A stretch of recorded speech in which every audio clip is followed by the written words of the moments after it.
4 years ago, we bought a piece of land on the south coast of New South Wales with no road, no power, no water, nothing. Even though we're over halfway through and 3.5 million over budget, we still don't know if we're going to make it to the end. Now, joinery plays a massive role in the end result, so it's not something we want to get wrong. However, it is also very expensive and it's easy to overspend here. In this episode, we're going to visit our chosen suppliers and discuss ways of clawing back so that we can save the budget. Today we are on our way to go and see the joiners who are working on the kitchen and all the cupboards and in the bedrooms, all those kind of fun things, as well as trying to sneak in a look at the people who are going to work on the concrete bench tops, so all the interior concrete things like the bench tops, the lintels for the fireplaces, the sinks, all the cool things. So really excited to actually have a talk about what our kitchen island looks like. We were trying to go for this really cool finish, a hand press finish. So keen to see all the different options and colors and all the things. So let's go. And here we are visiting PKJ. So we worked with Jeff, who's an absolute legend. Like, I think one of the biggest things when you're doing projects like this and finding suppliers is you need to find people that you can actually work with, because there have been problems along the way and calls from our end. Usually, things don't fit, things haven't been specified, but like Jeff has been there the entire time and looked after us. He's showing us here through the workshop, showing, behind the scenes, which we love to see. How do things actually get made? Took the time. He obviously didn't have to do that. But when you're doing something special and you actually want to have that attention to detail, I highly recommend spending the time with the suppliers, meeting them. So we just finished up at the joiners, and man, that was a much longer meeting than what we anticipated. There's just so much joinery in the build. Walked through the finishes, the cupboards, like there's a lot of things to think about. A lot of I thought it would be like an hour meeting, and like 4 hours later it was here. Felt like a long time. There's a lot of stuff there, but I think we saved a bit of money on a few things, which is cool. So we stripped away a lot of items that are just a bit of hard work. So that's cool to bring the price down, because there is just a lot of joinery. We've got so many meters and meters and meters of joinery. So yeah, it's feeling pretty good. Yeah. So he reckons we're about 75% of the way there. So it is good. Yeah. So we're almost there. there. To come back, but yeah, we'll see. I think we're almost across the line. We also found that they do tables as well, which is really cool, because we need a 12-seater table, and that's going to be very hard to source. If we can get it custom made, even better. Yep. All right, now we're off to the next adventure. Moving on to Set and Steel. So Set and Steel do polished concrete. Now, it's not how you normally would imagine concrete and what you could make with concrete. You don't really think of it as this amazing material. But the crazy thing that we found out was, like, concrete actually is cheaper than using something like a manufactured stone. We always thought that would not be the case, but it is. It also can come in a lot bigger pieces, and that means that there are no joints. It can be sealed really well, and you end up with a lot more color. It's unique. It's a custom piece. So it's something that we got really excited about. We actually wanted this from the beginning of the build, was always looking at concrete. But then once we visited the showroom to see how they use it, how they make it, and what they can actually achieve, it was very exciting. It's one of these things that we're so excited to see. It's in progress now. As of the time of the recording of this video, they're busy forming it, and we're getting sneak peeks of what these pieces look like. And man, it's cool. It's so cool. And meeting Debbie there, actually Jared's mum, is an absolute legend. I love it when mums work in business exactly like my mum in our business. But it was just so cool.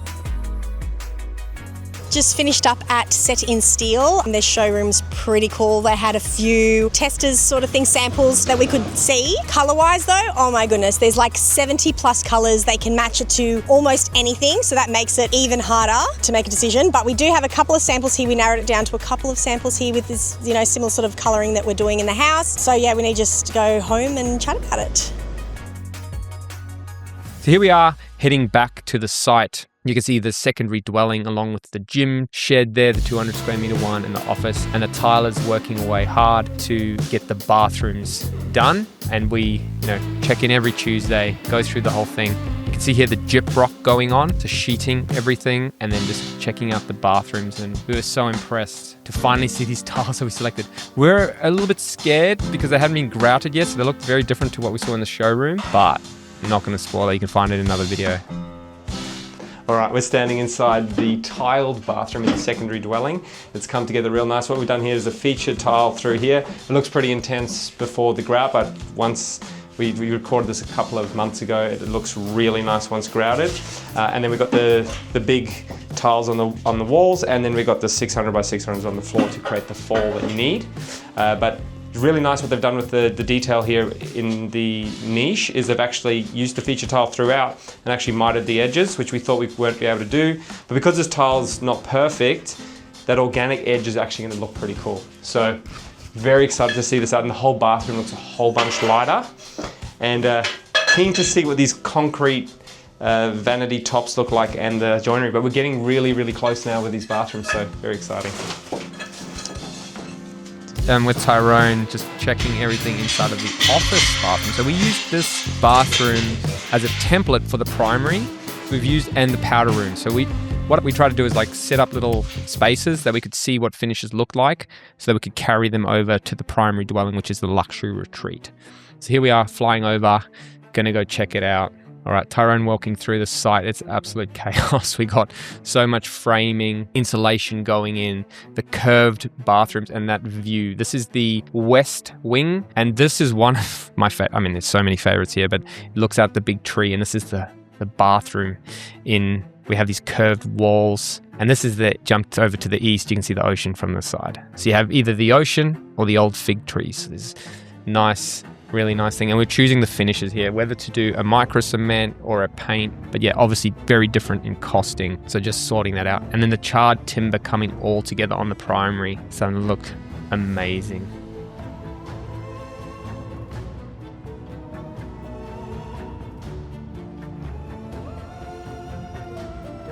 Yeah, and the roof all done, ready to go. That was a massive milestone when that all went on. Just started to look like an actual house. So before that, we had all the rain coming in, just absolutely pouring in every time. So the roof is very welcome. I was just testing it to make sure. I was like, just standing here in the primary dwelling, just checking out the framing. And as you can see, it's not that sturdy. It's pretty sturdy, but these are 90 by 35. So usually you can use a 90 by 45. So it's a bit, obviously on a house's size, it adds up. The extra 10 mil for every single piece of wood pumps up the price. So they've opted for 90 by 35 here. It's different to the secondary dwelling, which is a 140 by, I believe it was 35 or 45 LVL. So the secondary dwelling is actually very, very sturdy. So when you feel this house, you're like, well, it's a big house, a lot of cash. It doesn't feel quite as sturdy, but these are the kind of little compromises you've got to make along the way, just to make sure you can actually build the thing. But yeah, it's just one of those little things that I've noticed along the way, that the primary dwelling doesn't feel as sturdy as the secondary, but the secondary has very thick frames. So yeah, something to keep in mind when you're building. But all in all, this build and this primary dwelling as well is flying along. Very excited to show you guys what it looks like in the next episodes, and can't wait to see what you think. So stay tuned, subscribe, like the video so that we can be motivated to make more. But we'll see you soon. And until next time, catch you on the next one.